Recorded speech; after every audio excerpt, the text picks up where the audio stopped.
You guys are not listening to people when they tell y'all it's a big sabotage. They do not like Shedeur Sanders at all. Cleveland Browns just signed Bailey Zappe after Kansas City just released him. Why do Cleveland Browns need him when Deshaun Watson is already improving? And almost every experienced personnel says Deshaun Watson would definitely be playing this year. Jimmy Haslam, Andrew Berry, Kevin Stefanski, they all were astonished by Deshaun Watson. They went to watch him on his improvement. Jimmy Haslam was one of the main guys gloating about Deshaun Watson and saying he's definitely matured, improved.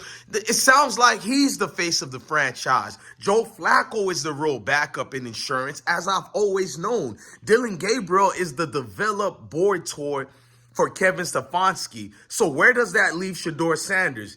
Exactly, bro. Look, I could have did an edit video and all that. I'll do it tomorrow. A lot of you guys know I just did surgery.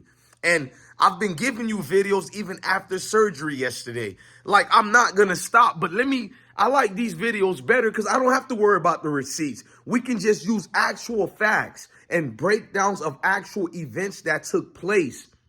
Now, when Shedeur was taken, we know it was a forced move and a probability for the market for what the Browns franchise could be in the vast interest of many people trying to buy something into the conglomerate of the NFL. Jimmy Haslam is with the NBA ranks, such as the Milwaukee Bucks. He got a whole lot of ideas that he's trying to get into from baseball and all people already put out there. So we know he's going to sell the Cleveland Browns. When you're his age, what legacy can you really build with the Browns? Shout out to the beautiful people of Cleveland. But I'm just being very honest with this exceptional situation that's right before our eyes. It's blunt. It's not even sugar-coated. So Bailey gets signed. We know Bailey is a guy that got tossed around, but when he is on the NFL roster, they look at him as the guy who can potentially take over in the starter spot, minimum second string. He's not here to be anybody's third. So we know he's not a fourth for sure. So Shedeur Sanders is still not getting developed, and you don't believe it. Look, in the next couple of days during training and practice, you're going to hear a lot of the reporters of Cleveland, that is, they're going to be gloating about Bailey. They're going to tell you Zappe is the next blah, blah, blah, and this and that. You know, very much what they did to Kenny Pickett.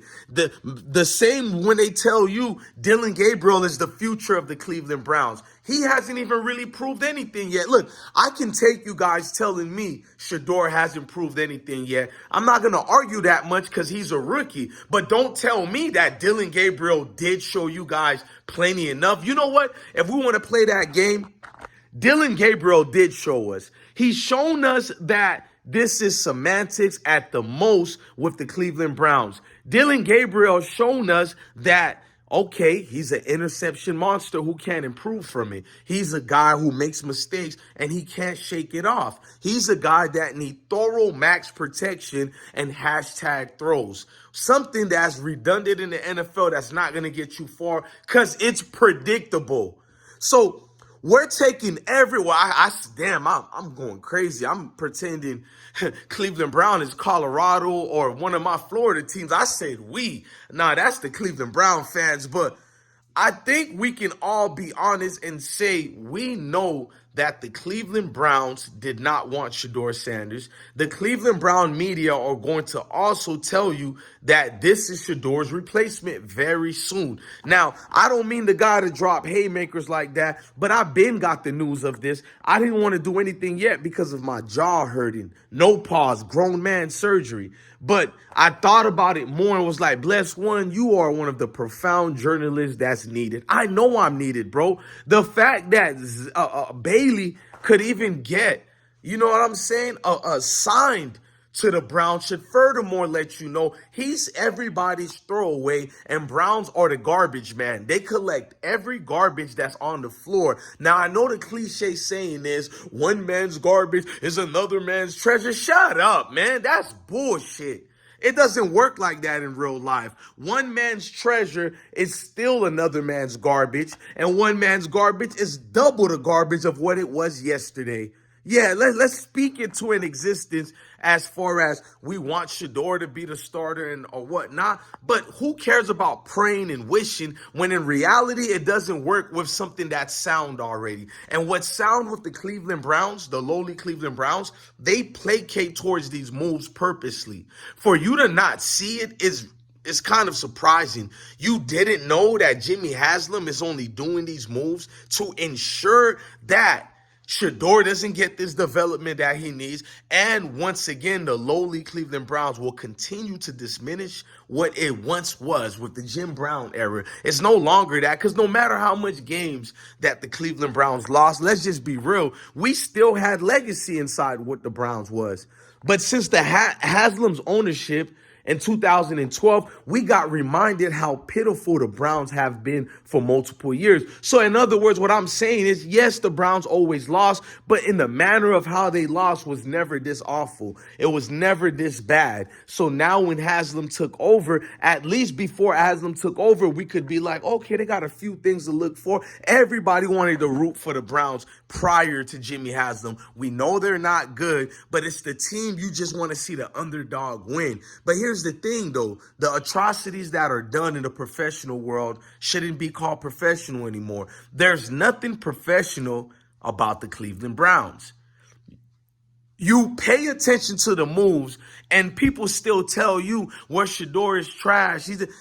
I dismiss these idiots immediately. When you use the wording of trash to describe a Shedeur Sanders, I already know what, like, not even the scouts use this word. But here comes the bums, and they're of all ethnicities, white, black, Spanish, Asians. Oh, one thing about Shedeur Sanders, he has a diverse group of haters. And I told you guys that it's not just male counterparts or whatever. It's a lot of step infections out there who wake up and they feel, okay, I want to be on this side because I'll get more attention if I'm against. And you got the other group who don't even know why they don't like Shedeur, other for the reasons they'll get a pat on the head. Oh, you're the good ones. And that's what's going on with it. It's a situation where Shedeur has to be strong, but I can picture him breaking a little bit, and I'll forgive him for that because nothing hurts than the group of people you've grew a rapport with and you put trust into them. Then again, did Shedeur put trust into these people? I'm going to be giving you guys a better follow-up video of this with edits, receipts, everything. But right now, I just want you guys to see it raw and uncut, like how I feel about it, bro. And I'm trying to watch my cuss words. It's the hardest thing to do, but I'm doing it because the elders told me if you are gonna curse, use it limitedly, and I'm trying to do that. But it's like I want to curse for this because you can see the BS that's placating. For Shedeur to go through different emotional roller coaster that he has been going through with the Browns, there ain't no way that he hasn't speak to a therapist yet, because I think he needs one. Not a psychiatrist, a therapist, one that can give you relaxation, teach you meditation and other things like that, because they're slowly building blood pressure vessels through that young man. And man, I gotta get out of here, y'all. This is garbage. This is man, what do you say when it comes to this? Bailey gets signed?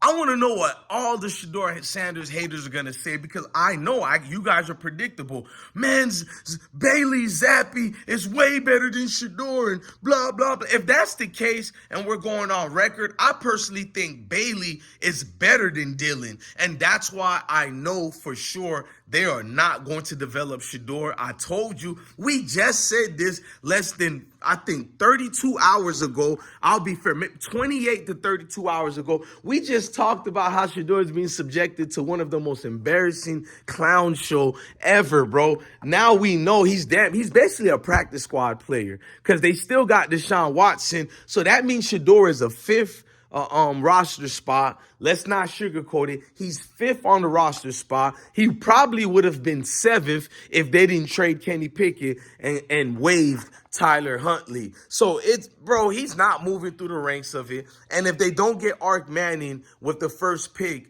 and in the next year's draft, then at least they can still get a top quarterback from the rookies, that is, that has, especially if college football goes how I think is going to go with the two teams. I'm not going to name it yet. Don't worry. Shout out to Colorado football and Boulder. But I'm getting back on my college football stuff with you guys. We've just been placating towards the NFL and Cleveland with all these Colorado players. But man, bro, this is wild, bro. So basically, Shedeur is on the practice squad.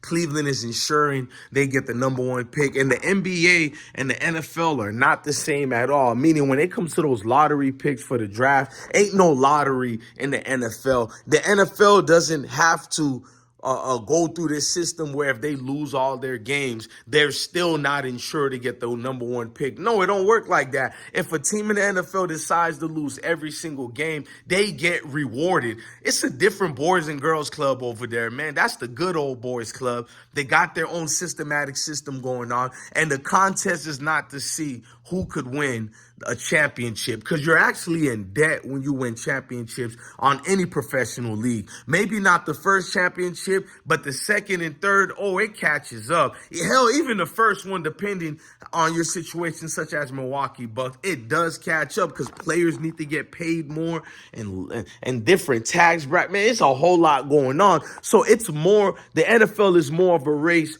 who can lose the most games, because you get more notoriety in the draft. The draft is longer now, so relevancy becomes important. You get a face in a little clip or a situation with Hard Knocks. It's just everybody is speaking about you. You hold the #1 pick. You're like the superstar who entered the room. You're like the bad bitch at the party. Like, you may not be Beyonce status, but hell, even JC gonna look at that chick when she walked through the door, because he done got tired of Beyonce. They done got tired of all the rest of the winning teams, the Eagles, the Patriots. Everybody is sparking out. Wow, the Browns got the #1 pick. I'm just basically breaking down to you what the NFL is, bro. And why do you think they sold this #2 pick? Because it's not the #1 pick.